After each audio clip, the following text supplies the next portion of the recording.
बातमी नागपूरमधून आहे। काही भागात अद्यापही घरगुती गॅस सिलेंडरसाठी रांग लावावी लागते। नागपूर शहरालगतच्या परिसरात गॅस सिलेंडरसाठी लोकांची गर्दी कायम असल्याचं दिसतंय।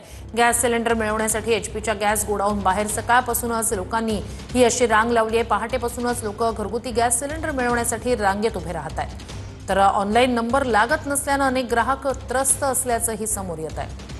अधिक या सगळ्या संदर्भात जाणून घेऊया आपले प्रतिनिधी गजानन उमाटे यांच्याकडनं। गजानन, सरकारकडून ऑनलाईन बुकिंग किंवा विविध प्रकारे बुकिंगचा खरं तर पर्याय दिला जातोय, मात्र तरीही रांग लागताना दिसते। नागपुरातलं हे दृश्य आहे।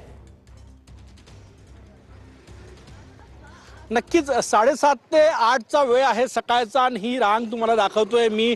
जवळपास 700 ते 800 सिलेंडर या ठिकाणी रांगेमध्ये आहे। पहाटे 5 पासून लोक आलेले आहे आणि काही लोक तर चक्क टिफिन घेऊन आलेले आहे की समजा उशीर झाला तर आपल्याला टिफिन इथे खाता येईल अशी परिस्थिती आहे। 8व्या 9व्या 10व्या दिवशी ही नागपूर लगतचे जे ग्रामीण भाग आहे त्यामध्ये असं चित्र आपल्याला पाहायला मिळतंय। मोठ्या संख्येने लोक पहाटेपासून या ठिकाणी गॅस सिलेंडर मिळावं यासाठी रांगेत लागून आहे आणि फक्त आजचं चित्र नाही, गेल्या 8-9 दिवसापासून असंच चित्र या ठिकाणी पाहायला मिळतात। पहाटे लोक येतात आणि संध्याकाळी उशिरापर्यंत गॅस सिलेंडरचं वाटप या ठिकाणी सुरू असतं। ऑनलाईन नंबर लागत नाही, त्यामुळे हे सगळे लोक जे आहेत ते या ठिकाणी आपापलं सिलेंडर घेऊन येतात। मिडल ईस्टमध्ये जे युद्ध सुरू आहे त्याची झळ जी आहे ती आपल्या किचनपर्यंत पोहोचलेली आहे लोकांच्या, आणि त्यामुळेच गॅस सिलेंडरचं घरी वाटप बंद झालं म्हणून थेट लोक गॅस गोडाऊनच्या बाहेर आलेले आहे आणि अशा प्रकारे रांगा लावून या ठिकाणी बसलेले आहे। पहाटेपासून लोक जे आहेत ते आपल्याला या ठिकाणी पाहायला मिळतात। नक्कीच गजानन, हे